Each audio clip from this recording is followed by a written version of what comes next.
नमस्कार दोस्तों, स्वागत है आप सभी लोगों का संजय पीसीएस एकेडमी में। इस जीवन परिचय के बारे में हम आज बात करेंगे। आदि गुरु शंकराचार्य के जीवन परिचय में ये जीवन परिचय सीरीज चल रही है, तो चलिए शुरू करते हैं। आदि गुरु शंकराचार्य के बारे में क्या क्या जानकारी है, उनके जीवन में क्या क्या घटनाएं हुई और उन्होंने जीवन में क्या क्या किया। आदि गुरु शंकराचार्य नदी के वेदवती धारा में माँ बेटे घिरे गए थे। बेटे ने माँ से कहा, यदि आप मुझे संन्यास लेने की आज्ञा दे तो मैं बचने की चेष्टा करूं, अन्यथा यहीं डूब जाऊंगा। उसने अपने हाथ पर ढीले छोड़ दिए। पुत्र को डूबता देख उसकी माँ ने स्वीकृति दे दी। पुत्र ने स्वयं तथा माँ दोनों को बचा लिया। ये बालक शंकराचार्य थे। शंकराचार्य के मन में बचपन से ही सन्यासी बनने की प्रबल इच्छा जाग उठी थी। माँ की अनुमति मिलने पर वे सन्यासी बन गए। शंकराचार्य के बचपन का नाम शंकर था। इनका जन्म दक्षिण भारत के केरल प्रदेश में पूर्णा नदी के तट पर स्थित काल्डी ग्राम में आज से लगभग 1200 वर्ष पहले हुआ था। इनके पिता का नाम शिवगुरु तथा माता का नाम आर्यांबा था। इनके पिता बड़े विद्वान थे तथा इनके पितामह भी वेद शास्त्र के प्रकांड विद्वान थे।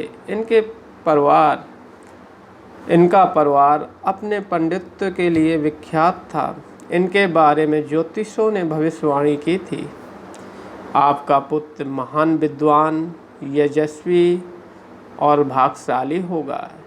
इसका यश पूरे विश्व में फैलेगा और इसका नाम अत्यंत काल तक अमर रहेगा। फिर पिता शिवगुरु ये सुनकर बड़े प्रसन्न हुए। ये अपने माँ बाप की इकलौती संतान थे। शंकर 3 ही वर्ष के थे कि इनके पिता का देहांत हो गया।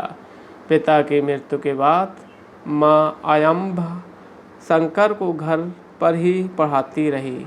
5वें वर्ष उपनयन संस्कार हो जाने पर माँ ने इन्हें आगे अध्ययन के लिए गुरु के पास भेज दिया। शंकर कुशाग्र एवं अलौकिक बुद्धि के बालक थे। इनकी स्मरण शक्ति अद्भुत थी। जो बात एक बार पढ़ लेते या सुन लेते उन्हें याद हो जाती थी। इनके गुरु भी इतने प्रखर मेधा को देखकर आश्चर्यचकित थे कि शंकर कुछ ही दिनों में वेद शास्त्रों एवं अन्य धर्म ग्रंथों में पारंगत हो गए हैं। शीघ्र ही इनकी घटना प्रथम कोटि के विद्वानों में होने लगी। शंकर गुरुकुल में सहपाठियों के साथ भिक्षा मांगने जाते थे। वे एक बार वहीं भिक्षा मांगने गए। अत्यंत विपन्नता के साथ गृह स्वामिनी भिक्षा न दे सकी, अतः रोने लगी। शंकर के हृदय पर इस घटना का गहरा प्रभाव पड़ा। विद्या अध्ययन समाप्त कर शंकर घर लौट आए। घर पर वे विद्यार्थियों को पढ़ाते तथा माँ की सेवा करते थे। इनका ज्ञान और यश चारों तरफ फैलने लगा। केरल के राजा ने इन्हें अपने दरबार का राजपुरोहित बनाना चाहा, किंतु इन्होंने बड़ी विनम्रता से अस्वीकार कर दिया। राजा स्वयं शंकर से मिलने आए। उन्होंने 1000 असफियों इन्हें भेंट की और इन्हें 3 स्वरचित नाटक दिखाए।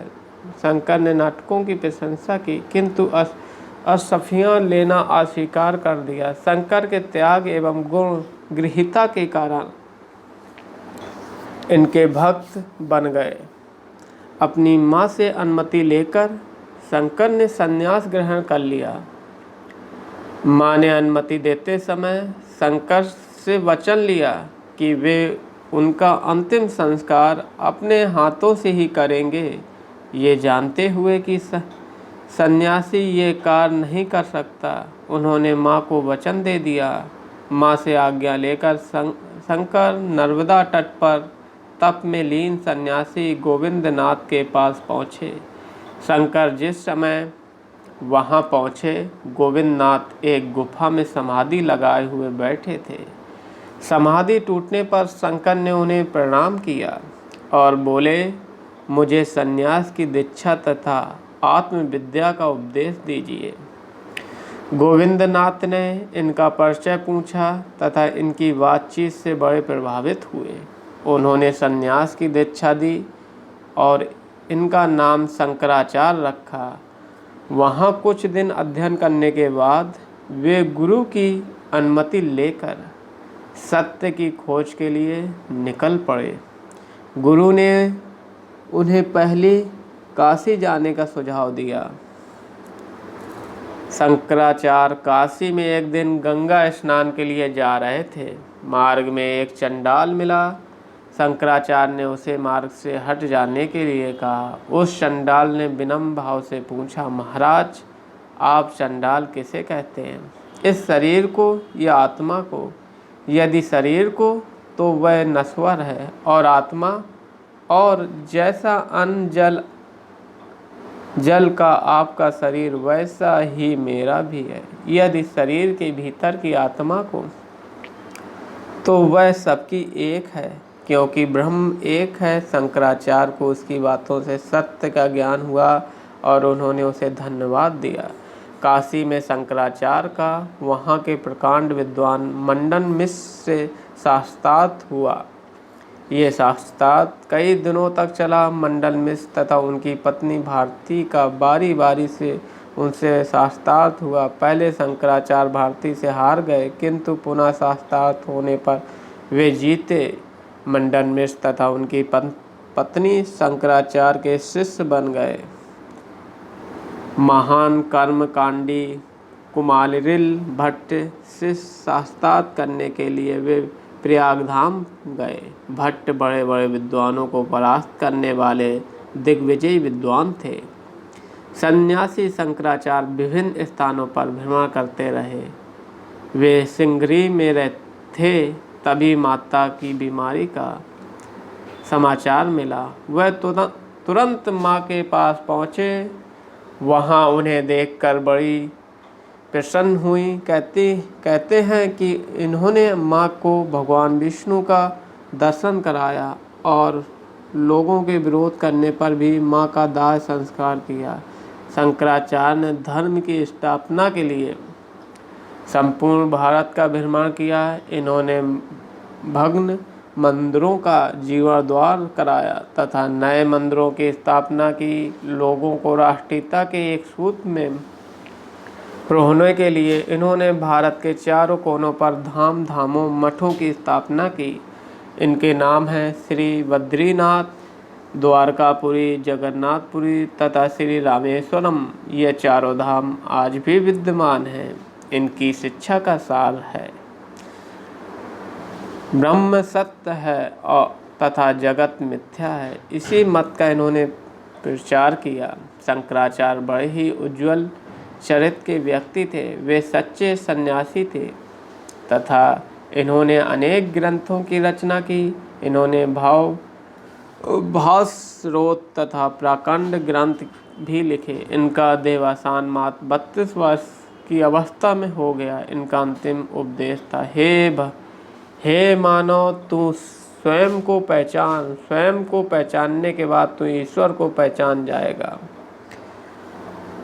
यहाँ से शंकराचार्य के जीवन का परिचय का समाप्त होता है। अब हम इसके अभ्यास प्रश्नों को देख लेते हैं, जिसके आंसर आप कमेंट बॉक्स में ज़रूर दें। पहला अभ्यास प्रश्न, निम्नलिखित प्रश्नों के उत्तर दीजिए। नंबर 1, बालक शंकर के विषय में ज्योतिषियों ने क्या कहा था? इसके उत्तर आप कमेंट बॉक्स में ज़रूर टाइप करें। प्रश्न 2, गुरु शंकराचार्य को सत्य का ज्ञान कहाँ और कैसे हुआ? प्रश्न 3, गुरु शंकराचार्य का अंतिम उपदेश क्या था?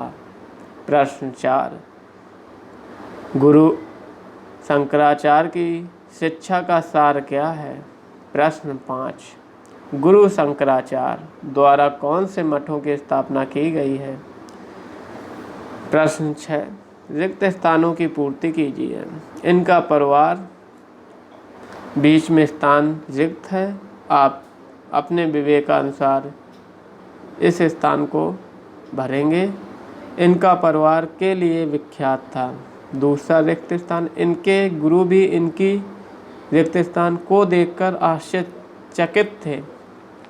रिक्त स्थान 3, गुरु शंकराचार्य का देवासान मात्र रिक्त स्थान वर्ष की अवस्था में हो गया। योग्यता विस्तार, जानकारी कीजिए कि शंकराचार्य को आदि गुरु क्यों कहते हैं। ये जानकारी आपको कमेंट बॉक्स में अपने उत्तरों के माध्यम से देना है। आज का आदि गुरु शंकराचार्य का जीवन परिचय समाप्त होता है। नमस्कार, धन्यवाद।